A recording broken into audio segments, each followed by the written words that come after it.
세계적인 가수 마이클 잭슨이 지난 6월 25일 급성 심장마비로 불과 50세의 나이에 세상을 떠났습니다. 5살의 어린 나이에 팝계에 입성해서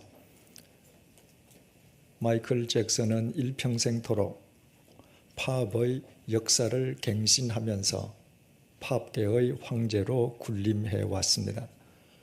그렇지만 안타깝게도 90년대 이후에 거듭된 성형수술의 후유증으로 그의 피부색은 하얗게 탈색되었고 눈, 코, 귀, 턱 등 그의 얼굴은 예전 모습을 완전히 상실해버리고 말았습니다. 예전에 그의 얼굴은 호수처럼 그윽하고 다정한 눈빛에 언제나 미소가 띤 천진난만하면서도 복스러운 모습이었습니다. 그 모습을 기억하는 사람들은 왜 마이클 잭슨이 그처럼 성형수술을 계속 받아서 자신의 얼굴을 스스로 망가뜨려 버렸는지 이해하지 못합니다. 생전의 마이클 잭슨은 음악 전문 채널인 MTV에 출연해서 자신이 왜 그토록 성형수술에 집착했었는지 그 이유를 밝힌 적이 있었습니다. 나이가 들어가면서 자기 얼굴에 나타난 아버지의 얼굴을 지우기 위함이라고 했습니다. 마이클 잭슨은 1958년도에 클라리넷 연주가였던 어머니와 기타리스트였던 아버지 사이에서 9남매 중 5번째 아들로 태어났습니다. 아버지는 어린 시절부터 마이클 잭슨을 집에 가두고 가혹하게 음악 훈련만 시켰습니다. 단지 돈을 벌기 위해서 마이클의 형제와 친척들을 한데 모아 나이 어린 마이클을 잭슨 5라는 그룹 이름으로 데뷔시켰습니다. 잭슨 5의 성공적인 데뷔 이후에 마이클 잭슨은 솔로로 전향해서 세계 팝계의 황제로 군림했습니다. 비록 자기 자신의 음악적인 재능이 자기 아버지로부터 오긴 했지만 그러나 마이클 잭슨은 나이가 들어갈수록 아버지를 증오했습니다.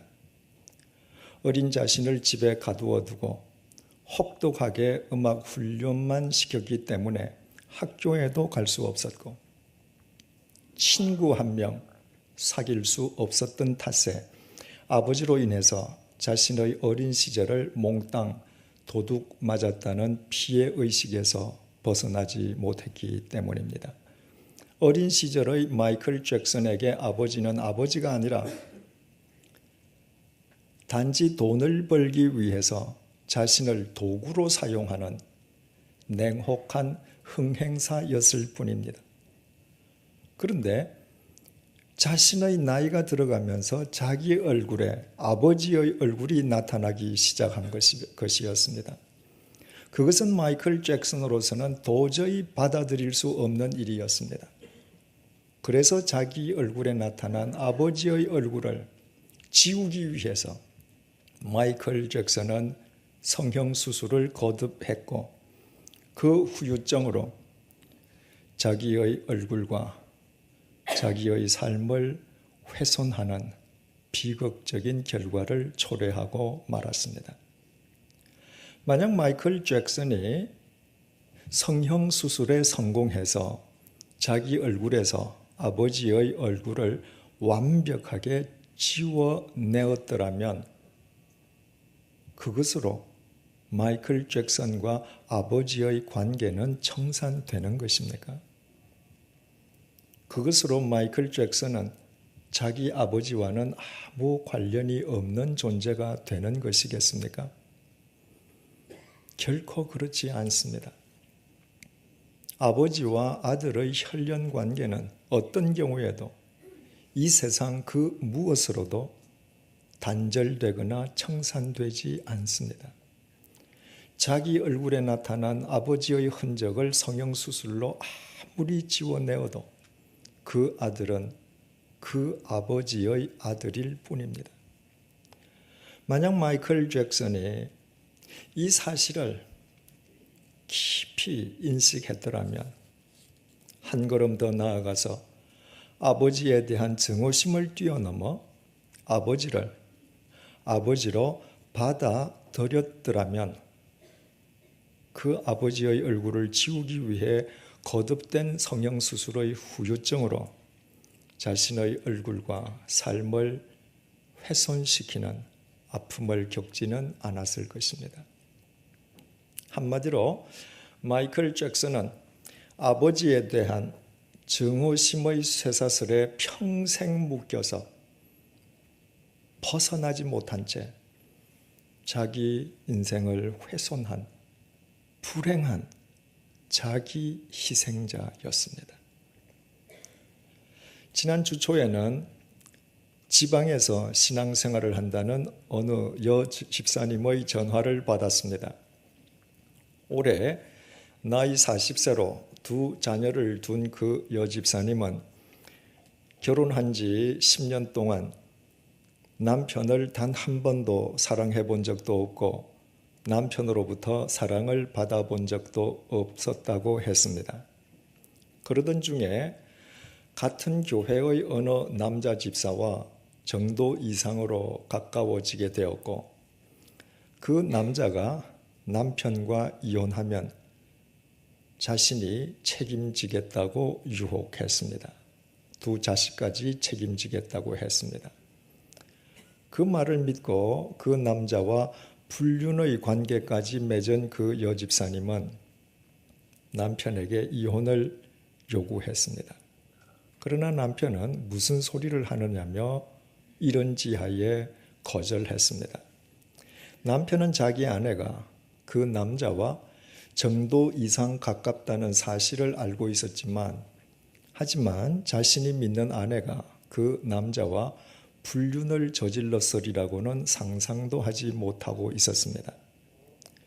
자기 자신은 남편과 이혼해서 두 아이를 데리고 그 남자와 살고 싶은데 남편이 도무지 이혼에 응해주지 않기 때문에 주일 예배에 참석해도 말씀도 들리지 않고 일주일 내내 마음의 갈피를 잡을 수 없는 상태라고 했습니다. 그래서 어떻게 했으면 좋겠느냐는 것이 상담 내용이었습니다. 그분의 이야기를 다 들은 뒤에 그분과 저 사이에 이런 대화가 오갔습니다. 40세의 유부녀인 집사님을 그 남자가 자식까지 함께 데리고 살겠다면 그 남자 역시 유부남 아니겠습니까? 그렇습니다. 유부남이 자식이 2명 딸린 유부녀와 함께 살기 위해서는 먼저 자기 아내를 버리고 자기 자식을 버려야 할 터인데 그 남자가 그렇게 하겠다고 약속을 합니까? 물론입니다. 집사님과 살기 위해서 자기 아내를 버리고 자기 자식을 버리겠다는 그 남자의 말이 그의 진심이라고 믿어집니까? 자기 조강지처를 버리고 자기 자식을 버리는 그 남자가 설령 집사님하고 함께 산다고 해도 얼마나 오래 살겠습니까? 또 다른 여자가 나타나면 집사님을 차버리고 그 여자에게 달려가지 않겠습니까? 집사님을 책임지겠다는 그 말이 단지 집사님을 유혹하기 위한 감언이설이라고 생각해 본 적은 없습니까? 그 남자가 집사님에게만 그런 감언이설로 유혹을 던졌겠습니까? 그동안 그 남자가 그런 식으로 유혹했다 차버린 여자가 얼마나 많겠습니까? 자기 욕구를 위해서 남의 가정마저 서슴없이 파괴하려고 하는 사기꾼 같은 그 남자의 감언이설에 더 이상 속지 마십시오. 잠깐의 침묵 뒤에 그 여자 집사님이 이렇게 말했습니다. 사실 그 남자의 품행이 단정하지는 않습니다마는 그러나 저에게만은 예외일 것이라고 믿고 싶었습니다. 제가 다시 말씀드렸습니다. 집사님, 죄송한 말씀이지만 집사님은 교회에 다니는 교인이지 주님을 믿는 신자가 아닙니다. 집사님이 정말 주님을 믿는 신자라면 자기 남편을 두고 다른 남자와 불륜을 저지르고 자기 손으로 두 아이가 있는 가정을 스스로 허물어뜨릴 엄두인들 낼 수 있겠습니까? 집사님의 남편은 집사님이 그 남자와 정도 이상 가까운 사이라는 것을 알고 있으면서도 집사님이 그 남자와 불륜을 저질렀으리라고는 상상조차 못한다고 하셨죠. 그것이야말로 집사님의 남편이 집사님을 자기 나름대로 사랑한다는 증거 아니겠습니까? 집사님은 결혼한 뒤에 남편을 한 번도 사랑해 본 적이 없었다면서요. 그 남자를 사랑했듯이 지금부터 남편을 진정으로 사랑해 보십시오. 그리고 그 나쁜 남자를 다시는 상종도 하지 않도록 당장 교회를 다른 교회로 옮기십시오. 그리고 제가 한 가지 방법을 제안해 드리겠습니다.